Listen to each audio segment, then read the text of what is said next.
Here's how to fix Windows key not working in Windows 11.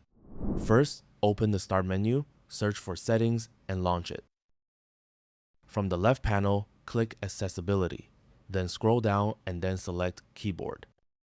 Here, make sure Filter Keys is turned off. If it's enabled, disable it, then close the Settings window.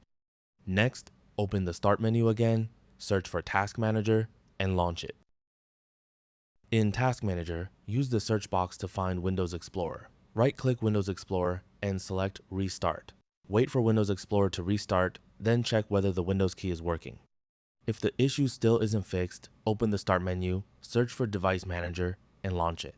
Expand the Keyboard section. Then right-click your keyboard device and select Update Driver.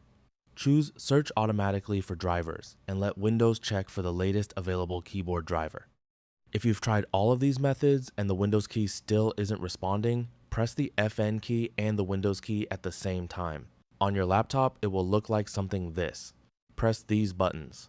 Some laptops allow the Windows key to be enabled or disabled using this keyboard shortcut, so pressing both keys together may restore its functionality. After completing these steps, test the Windows key again to see if the problem has been resolved.